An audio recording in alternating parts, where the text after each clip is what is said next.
Seduction, sex, lifestyle. For the true player at heart, Global SLR presents The Real Kings of Pickup. Vince Hollywood Kelvin and Arash motherfucking Dibazar. Be the best and fuck the rest.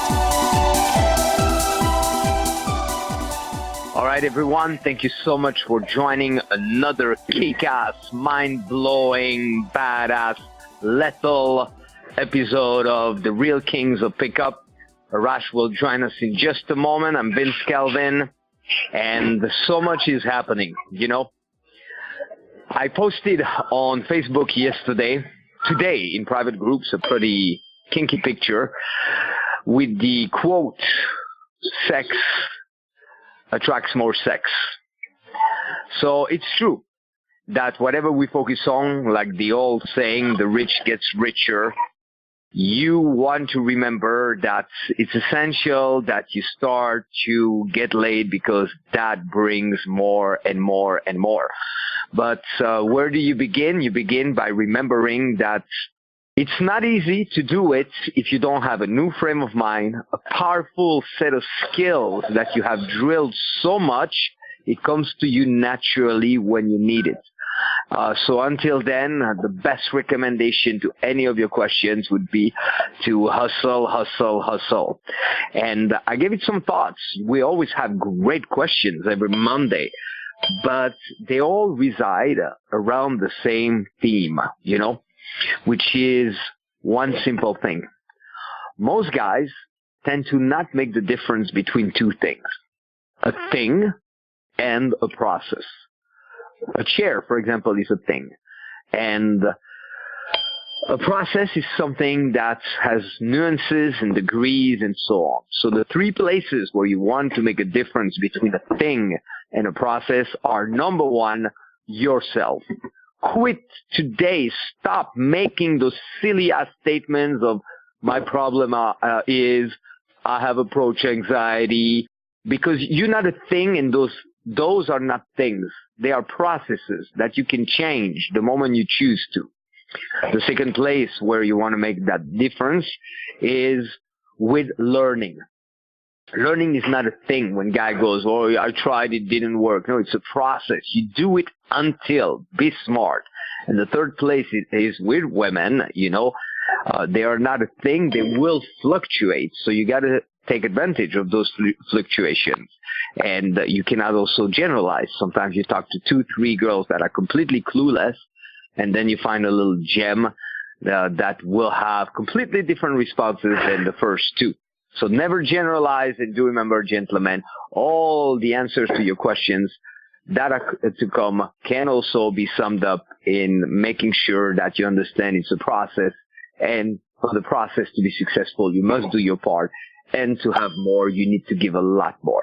I'm looking at the numbers. I think Arash is online, my spiritual brother, the man I turn to for advice. And we were chatting last night, and I mentioned to Arash that what a profound difference he made in my life. I think it's night and day, so there's different seasons in life and so on, but what a pleasure to share these calls with you.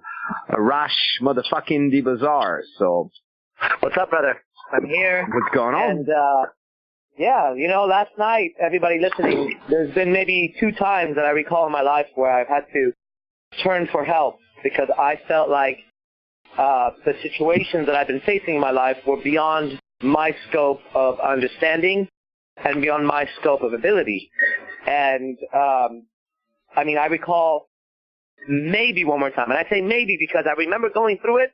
I don't necessarily think I voiced it out loud on Facebook. But last night, I posted something in regards to my teacher and wanting to reach out to him because I truly needed help yesterday. And it was quite a humbling experience to face life and recognize that with everything I know and I can do, at this moment I didn't know enough and I couldn't handle it. So I got contacted by a lot of people, but I called Finn. And we had a conversation, and another one of my friends that I will introduce very brief. I'll introduce him in about a week because I'm working with something with him. But anyway, long story short, through the conversation with Vince and my friend, Vince ended up saying a few things. And the words that were coming out of you, Vince, were exactly the words I needed. And so, I was probably at one of the lowest points in my life yesterday. And by the time I went home, and about an hour later, through a conversation with you and my other friend, I had regained full ability and finally got good night's sleep and have been flying. So thank you, Vince. Thank you. And for everybody listening, it's vital that you have some real friends and some real people you can turn into who know what they're talking about. So value your friends, value your allies, and keep these relationships sacred, because the day will come when you need it. And I needed it yesterday, and Vince was able to help me out, and so was my other friend. I think between them two and myself, everybody listening, be prepared. There's a lot coming your way. There's a lot coming your way. I'm working on a few things, and then all I do is I'm going to connect Vince and him and myself, and we're about to create something that's going to blow your fucking mind out of the water. So thank you, Vince. Thank you. Yeah, I just can't wait. And you're always there for me, and also the art of assisting others when it's done genuinely is always also we're assisting ourselves, so we always want you at your absolute best because you're such a gift to the world. So, well, gentlemen, we're ready to take some questions. Few of you guys, I had to mute the lines, and you can always unmute yourself by pressing *6, or in the worst case, send me a quick text, 323-309-3219, or messages on Facebook. But we're ready to take questions. So here's the format. You tell us your name, where you're calling from, and a solution-oriented question. So let's cover as much ground as we can. Who is going first? Who is not gonna not go last? Step it up. Well, there's a few guys muted, but there's quite a few that are open. So yes, hi. How are you? Hello. Very good. What is your name? Where are you calling from? And your question? Hi, I'm Kevin from Montreal, Canada. Kevin. Yeah, yes, glad to have you with us. What is your question? Arash, how can we help you? I like what you do. I appreciate what you do. I find that the amount of confidence that comes from you guys is unreal. And I'm a person that just suffered from, I'm very low confidence, all right? And it's bothering me to the point where I can't deal with it anymore. Now, is it possible to step up your, well, like let's say like anxiety is a disorder, right? You can't do anything about it. But can you change it? Is it possible to have control over it? I don't know if you understand me. Yeah, I understand you. Who told you that anxiety is a disorder you can't do anything about? Where did you get that information from? Well, I was actually diagnosed with, I guess it's like a form of autism and anxiety, okay? So basically I go outside and I feel like the whole world is just against me. Like I don't know how to like put it into words, but it's like, when your heart is racing really, really fast because you're scared, like you're feeling like the whole world is just gonna, I don't know, like very negative. So, okay, really, so like, let me ask you a few questions. Okay, hold on, let me ask you a few questions. First, I'm going to tell you something. First, I'm going to tell you that the idea that there's no cure for anxiety is false. It's so hard to hear you, Arash. Forgive me, and we hear cars in the background. I'm not sure from where it's coming from. Yeah, 1 second. Not me. I'm yelling. Yeah. I'll yell louder. Is that better okay. or no? I'm speaking right That's good. It's perfect. Yeah, it's good. So the idea that anxiety can't be cured is a complete lie, okay? And they say you were diagnosed with it. That's the problem. That's the problem with these diagnosed. When they diagnose you, yes. Let me ask you a question. Did they give you a test? Like let's say somebody has fucking cancer, or somebody has fucking AIDS or something, right? They go to the doctor. You can't control it. They draw some blood. And then the blood comes back, or their urine, and it says, you got this disease in you, and thus you have, AIDS, okay? Now, did they do a test like that on you to find out that you have anxiety disorder? With my blood? No. Because it's all in the mind, with right? What? Nobody what can see what did they mind. do the test on? Huh?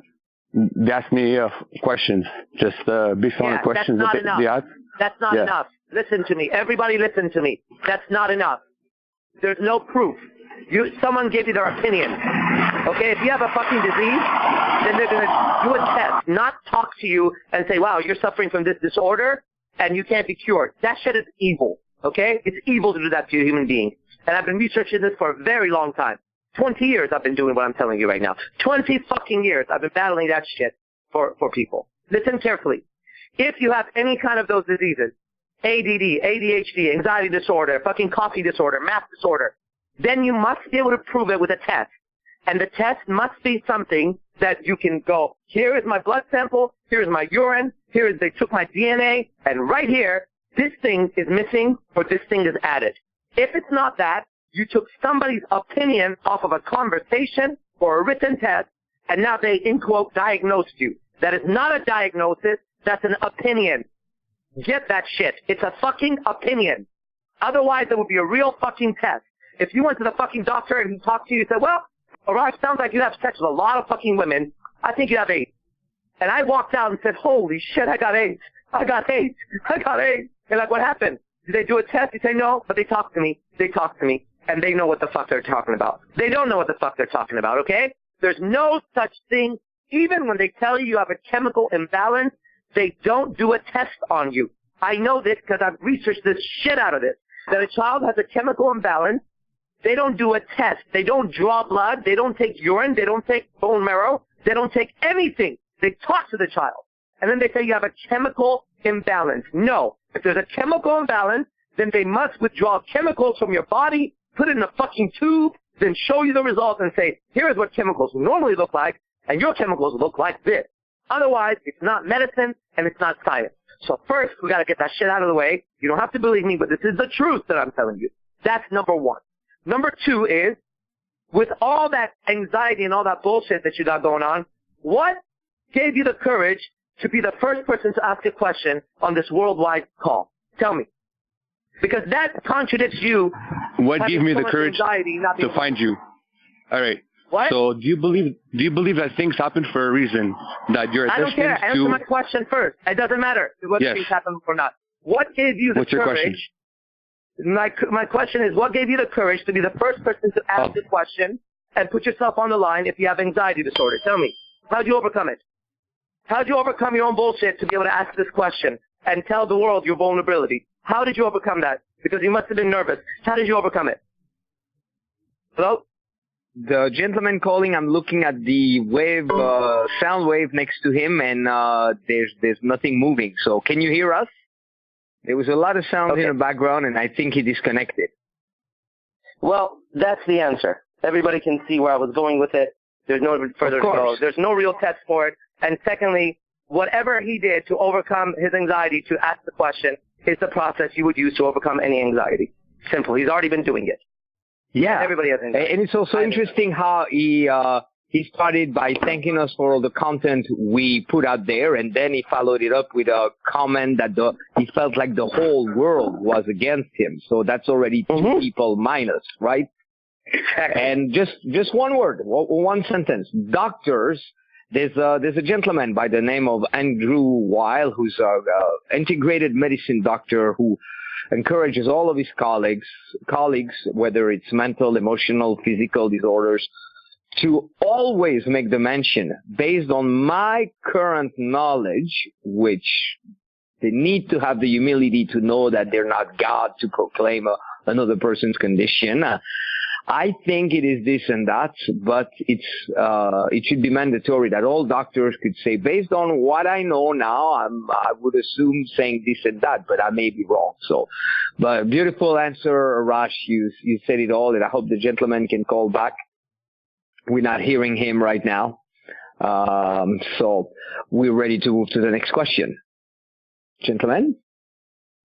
Well, while we prepare the next question, will encourage you to do something.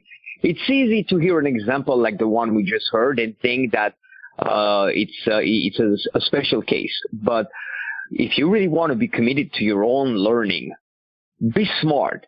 And whatever you hear from people, even if you have a sense that you don't do that or you know better, always ask yourself, to what degree I still, maybe in a different area, in a different way, still do that myself?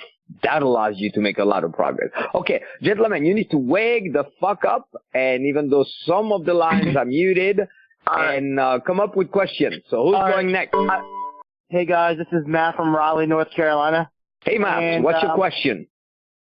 My question is there like another Chino technique that, you like to use that actually, you use for seduction to get girl? I mean, not a handshake, but something else, like another Chino move.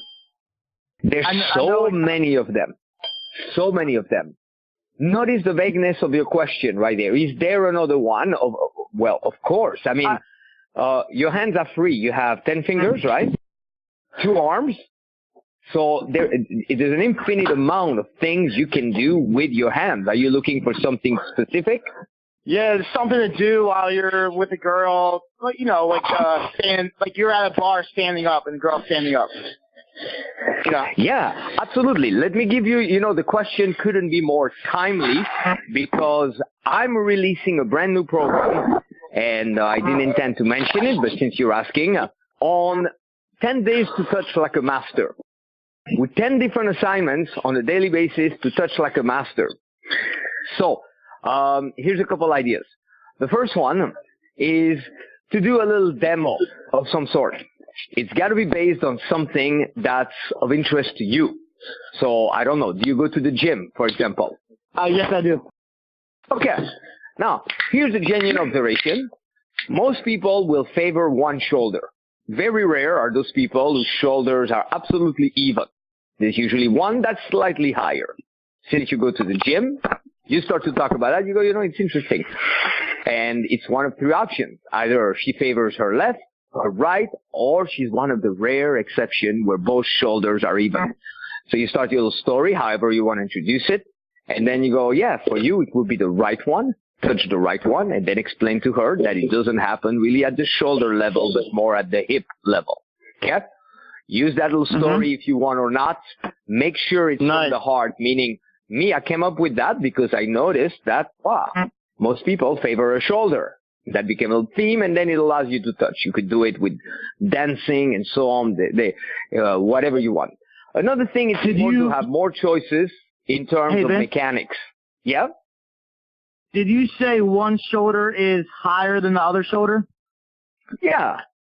Okay, you're like because of muscle, right? Like atrophy and muscle mass, right? It's not so important to know because of why. It's simply, instead, if you want to touch just from conversation, after a while it becomes a bit redundant. You can emphasize a point and touch a person on the shoulder only that many times. So one option, one of many, many, many options, is to give a demonstration based on something that you like. Now, watch that you don't micromanage, and you got to watch out because you have a strange sense of things. And I want to generalize on my side, but when you go, is there one more thing? I'm going to give you one more, and then we'll probably move on to the next question. You can do killer things too. Since we just had a gentleman who talked about having been diagnosed, okay, one of my favorites, I call it physical threat.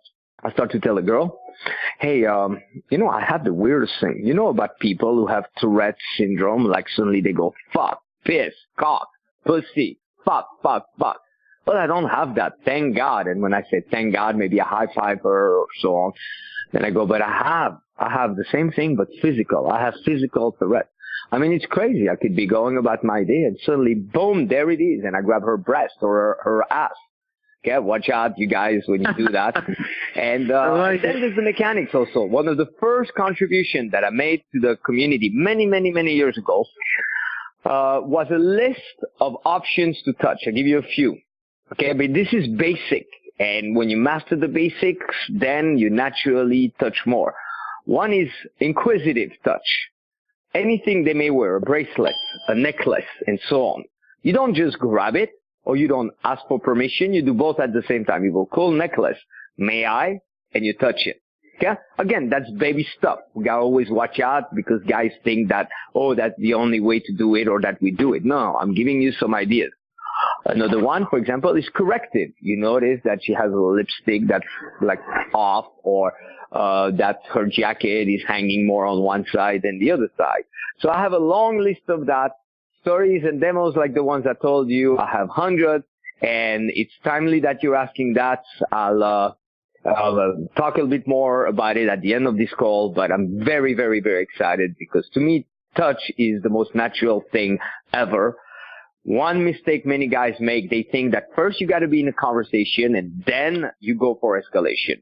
Bullshit. You begin both from the beginning, and it begins even before that, because as a person, you're already more animated, more in tune from the start. So you master communication as well. And then for anyone who's fed up, like still thinking they do pickup, but they don't do pickup. They do all model of dating, which is you talking to a girl, hardly listening to her because you're obsessing about when you could touch her, kiss her, or eventually fuck her.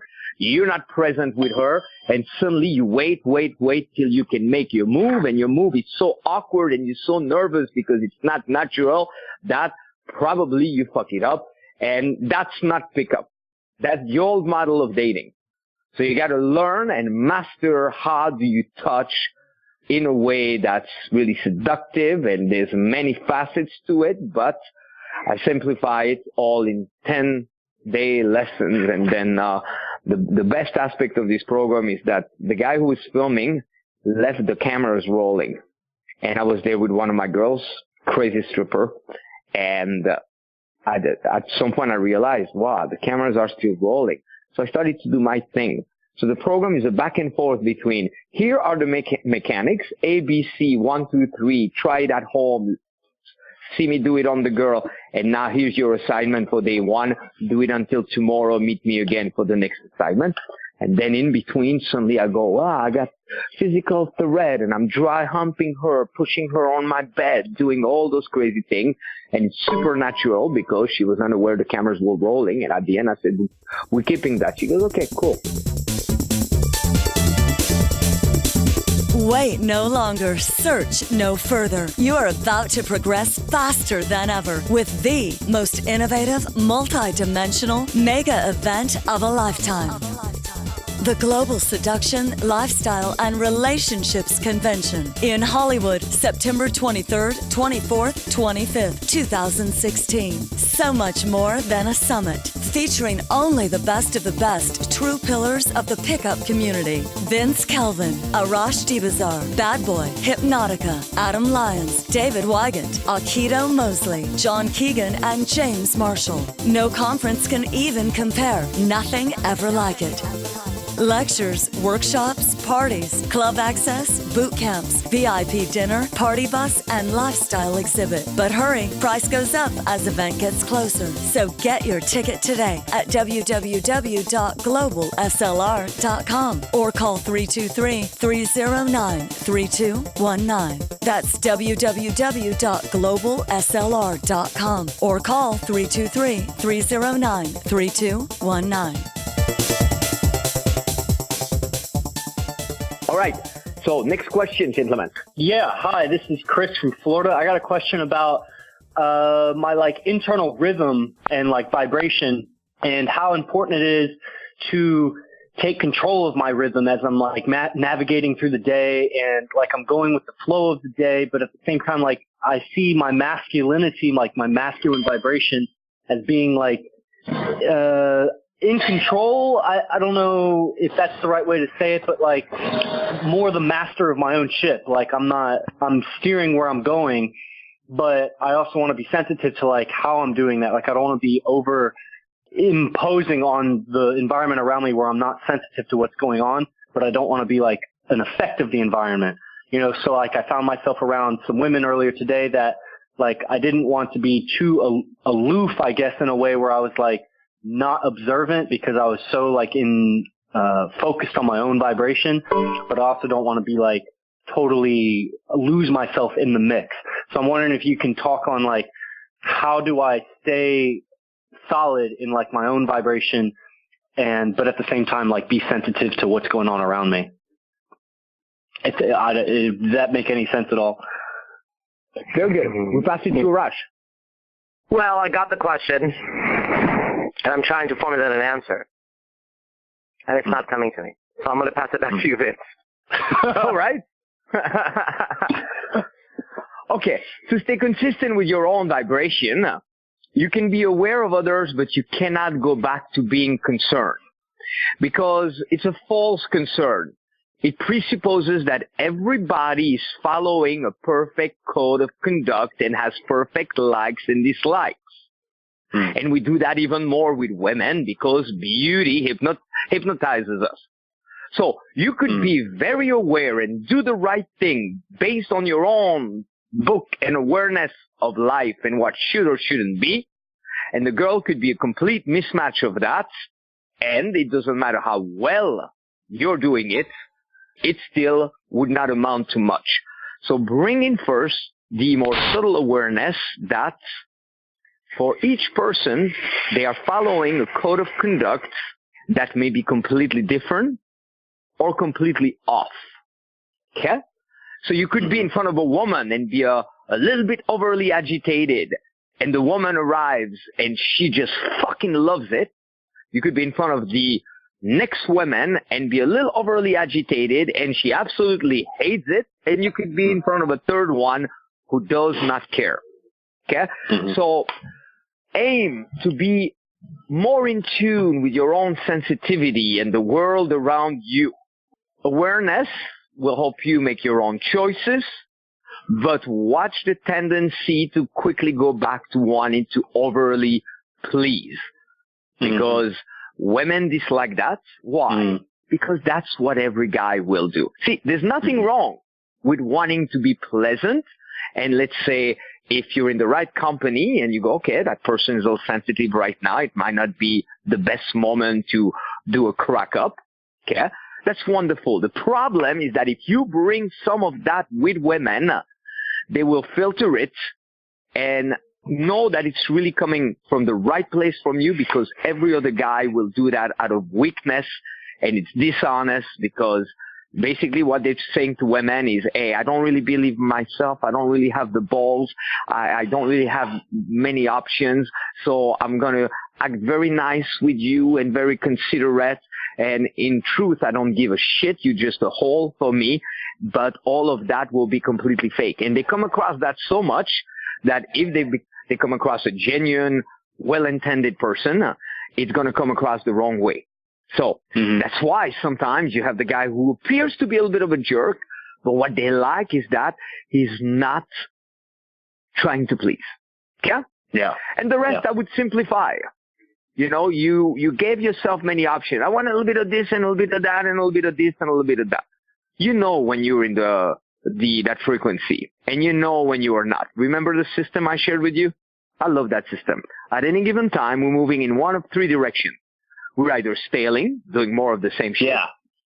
Yeah. Or we are contracting, starting to worry, or we're opening up and expanding. So anytime you find yourself staling, you pick it up. Anytime you find yourself contracting, you breathe and you open up. And then I dare everyone on the line, if you could understand, because it's a little bit advanced, but it's very simple. The daring assignment of what if you were to run every minute of your life by constantly going back to surrendering, opening, arising, readjusting your breath, relaxing, letting all those concerns fade away. Because we're bombarded. Our minds are constantly fucking with us out of one thing: fear. Fear that's based on a lack of trust. So you got to know the majority of what's coming at you. Oh, I have anxiety. Oh, I have this. It's one thing. It's your mind fucking with you, because much could happen and it's normal. You're a little bit afraid. You take a breath, you open up, and you take a positive step. Simple. I like to keep it simple. Excellent. So Thank we're ready you so for much. the next question, and let's make sure that this time Arash gets to answer it. It's Kevin from Montreal again. We got cut off before. And Arash, you asked me a question. You said, hold on, I can't remember what it was. You said, what makes it, what makes you? You said that something with the DNA, that people cannot assess you with asking questions and you need the blood or whatever. But why are they paid to do what they do? There must be a reason why they're psychologists, no? What's your point? That because they're paid as psychologists, they know what they're talking about? They don't. They know what the fuck they're talking about. I can name a bunch of fucking pickup artists that are teaching pickup that have no fucking idea what they're fucking talking about. I can name a bunch of teachers in school that get paid every day that don't know what the fuck they're doing. I can show you cop after cop after cop after cop that doesn't know how to be a fucking police officer. I can show you nurses and doctors who get paid a lot of fucking money who don't know how to be a nurse or a fucking doctor. And I can show you parents that have kids that don't fucking know how to have fucking kids. You forget which planet you're on, my friend. You're on planet fucking Earth. What makes Vince and I different is that we demonstrate in our own skills in our own lives what we can do. And we get paid too. So I get from your questioning, but it doesn't matter. You're not here to argue with me. You're here to get an answer. And my answer is simple. They didn't test you to find out that you had a disease. Now, if you would like to keep the disease, you are welcome to keep the fucking disease. That's your choice. But remember, they never tested you. They talked to you and gave an opinion. That's one. Two, what allows you the courage to come on and ask these questions when you have this anxiety? How did you overcome your anxiety to ask these questions? Tell me. Oh, back into the same shit. Okay, well, there we go. Next. Anybody there? Am I live or what the fuck? Sorry, I was muted. So yeah, the gentleman disappeared again. But for everybody, here's a super simple way to assess the validity of whatever so-called experts will tell you. As a result of what they said, are you provided with reassurance? Are you noticing little signs of improvements? Are they offering options and possibilities? Because diagnosing is one thing, but any expert of NLP that really knows their stuff would say you cannot diagnose without providing the solution. Then it's a death sentence. It's not a diagnosis. And who's there to sentence somebody else? Okay? So ask yourself, this is a great way to navigate around. And when people present you not only with what the challenge is, but solutions as well, then you're onto something. Anybody that tells you nothing can be done, this is that. And then here's the other thing, okay? Even if somebody had a physical condition and so on, I used to have a physical condition, the lower back. I had a disc that came out and it took me quite a bit of time to recover. The best people who were most helpful back then asked me, you got to have the will to get better, the willingness. And that is yours. Willingness, the will to live, the will to do better. But too often we use that as another convenient excuse. Think about anybody who's never been diagnosed with anything and how they are already so fast at jumping on the first fucking convenient excuse. Oh, I'm tired. Oh, it's too far. Oh, I don't really have any money. Oh, this or that. Everybody's a world record of fucking excuses in this day and age. If we all came really honest, and follow the inspiration that Arash gives us to be more aligned with the truth, then people would still be able to make choices, but everybody should say, I'm broke for one reason, because I'm fucking lazy. I don't have girls for one reason, because I listen to excuses, my own and other people's excuses, all day long. So you gotta start by being honest, and it's easy if you have a little bit of a struggle or a challenge to suddenly, now you have a so-called legitimate excuse. So watch for that, okay? Watch for that. How do I know? Well, isn't it interesting that the gentleman, each time that Arash was starting to step in the solution, the gentleman disappeared from the phone. That's interesting right there. So what might be the real issue? The real issue is that, hey, watch using convenient excuses. How willing are you to make changes? How open are you to solution? Are you ready to do whatever it takes to really go the distance? Because to have more, you got to go the distance. And that's the number one problem, And we can be facilitators by just going, oh yeah, poor you. Or we can give you the wake-up call that we all need. And we give those wake-up calls because we give them to ourselves every day and say, wake the fuck up now, Even if there was some adversity, you got to defy the odds. You got to refuse. If today I went to a doctor and told me you have this and this and that, till my very last breath, I would fight for a fucking solution. And if people told me, oh, I heard of a solution in the Amazon, I'd be on a plane in a heartbeat, you know? So it's easy to dwell on the problem, but how committed are you to embrace a solution? This summer, treat yourself with the dream hot babe-packed vacation and education of a lifetime. One entire week, ultimate, hardcore, badass, round-the-clock training and pickup with the world's top gurus. Announcing the 2016 7th Annual Pickup Academy Total Manhood Makeover, July 11th to 17th, 2016, in Venice Beach and Hollywood, California, with Vince Kelvin, Arash Dibazar, and such guest speakers as Hypnotica, Aikido, Adam Lyons, and many more surprises. Party bus, makeovers, dance classes. Go to www.seductioncoaching.com to reserve your spot. Hurry, sliding scale. Catch the best deal now.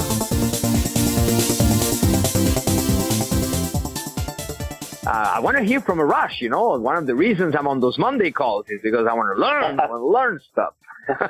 My favorite teacher in the world. So, gentlemen, one more question. I'm looking at the time. It's going to go fast. We'll probably do two more. Hello. Yes, my name is Cameron McGriff from Tampa, Florida. What's up, Cameron? How you doing? Good. How you guys doing? Doing awesome. We're ready to help you. What's your question for Arash? Okay, so my question is more in regards to ethics in game. For some reason, I still find myself feeling bad when I hook up with girls who either have husbands or boyfriends. My question is, at what point did you guys get over that feeling bad when you're dealing with women who have husbands and boyfriends? And the reason I'm asking is because very recently I hooked up with a girl who was married, and the day after we hooked up, she put up a profile picture of her and her husband kissing, and I was like, what the fuck? You just gave me a blowjob yesterday. Like she literally gave me a blowjob the day before she put up that picture, and I was fucking mind blown. Like, what the fuck? So I tell you, my question is, at what point did you guys just get over feeling bad when shit like that happens? Well, for myself, now, first of all, anytime I'm asked an ethics question, the answer is always the same. Ethics is a personal matter. So if you feel bad, don't do it. Okay? That's your own conscience. So that is always the answer for that. I don't want to feel bad, though. I really don't. Well, I mean, if you do, then you do something wrong in your mind. You know, I'm not going to fucking get rid of that for you, but because you have to work that out for yourself. However, the second question, when did I get over it? Enough of those experiences that you just had, and if you go back on my calls or videos or whatever, I keep telling you, be told to suck my dick, then talk bad about their fucking boyfriend's husband, we'll go back and put it on Facebook, and I'd be like, what the fuck is happening here? Well, I don't no longer think what the fuck is happening here. I know what's happening here. So I had enough of those experiences, enough of those. Coupled with, there's a second part that really hit me to go over it, coupled with recognizing that that guy behind my back always talks shit about me. When the woman was around me, many times I would withhold from doing a certain thing, or in fact maybe do something with her, then help her get back with him, or help her with her relationship. That was like my justification. Like I would fucking help them out. Then I started to realize that the guy is always talking shit about me. Always. So I had a guy who was talking shit about me. I have a woman who's unfaithful, disloyal, and a liar. And I put those together, and then I go, okay, now I'm supposed to feel bad because I have a lying, cheating woman with a man who doesn't know me, who's defaming my name and trying to destroy my name behind my back and talking shit. At that moment, it's difficult for me to feel bad for those people.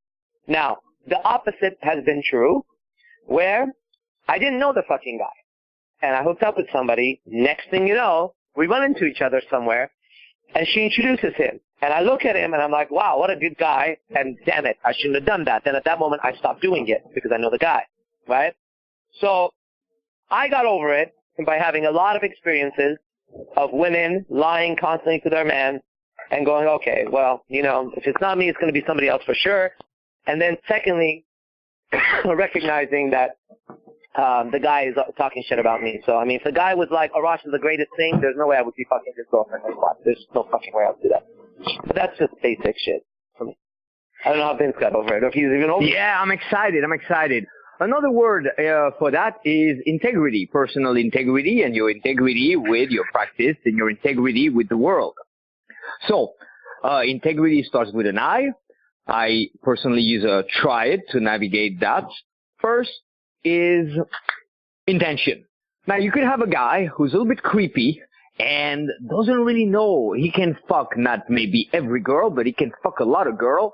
And out of desperation, he starts to mess around with a married woman, and his intention is a little bit crippled because he lacks a sense of abundance. It's probably not a very good thing. Okay? Now, you could have another guy whose intention is, hey, I'm a lover, I'm having fun.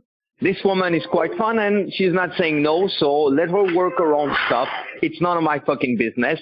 And I'd rather her cheating on her husband with me, who's going to empower her and give her a class 1 experience, than her going to do it with some desperate schmuck who's going to give her hell afterwards. So I'm rendering a service. It's a good thing.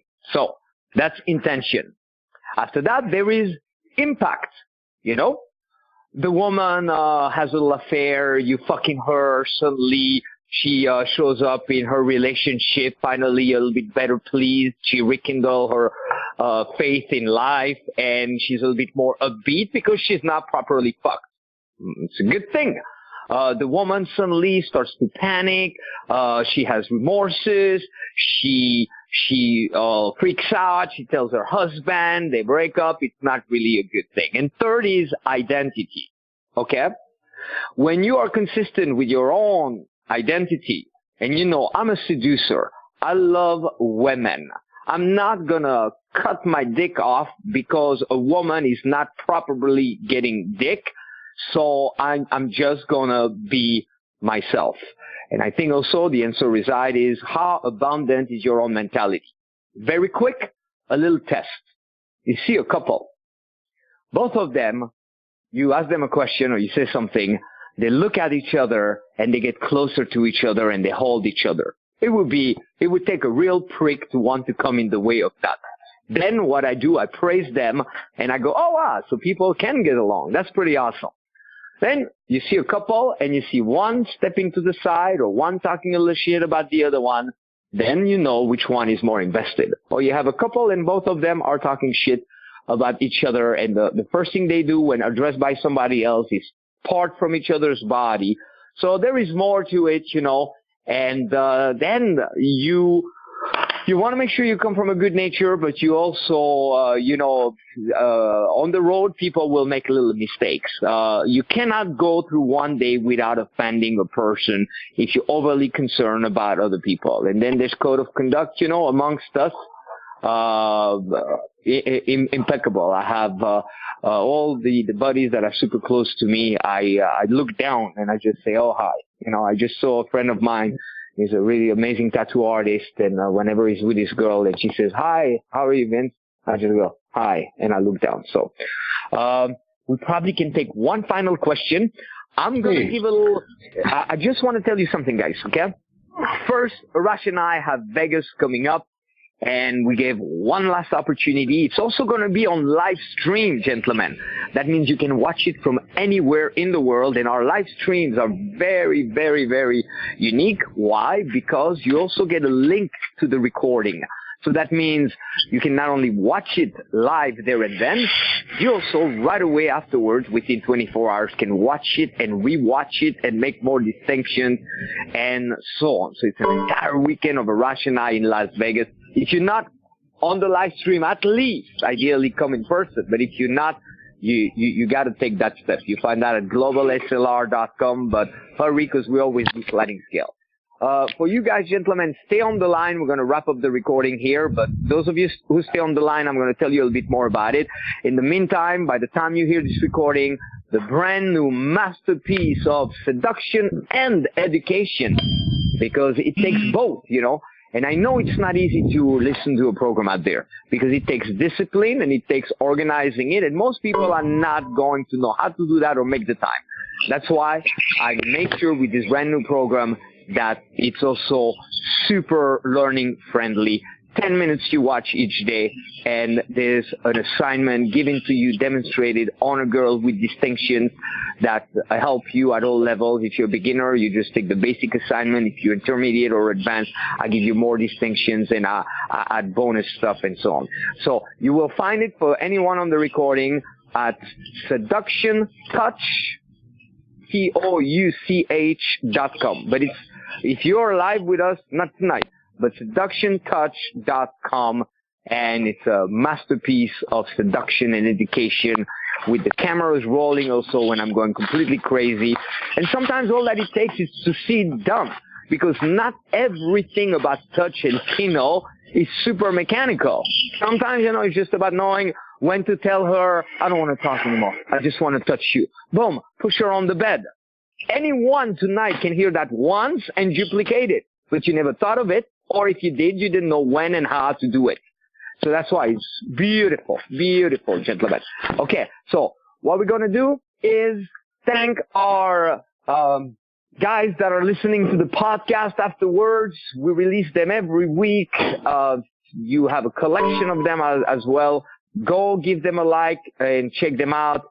And we'll meet you again for the live call next Monday, everybody, for the recorded call. That's it for today, and everybody who's on live with us, stay for 10 more minutes. We'll take 2 more questions. You've been listening to The Real Kings of Pickup with Vince Hollywood Kelvin and Arash motherfucking Dibazar. Brought to you by www.globalslr.com. Call live every Monday at 7 p.m. Pacific Standard Time to get your questions answered. Just dial 701-801-1220. Then enter 129-779-160, followed by the pound key. To get your free pickup starter kit, go to www.seductioncoaching.com now. And remember, stay sexy.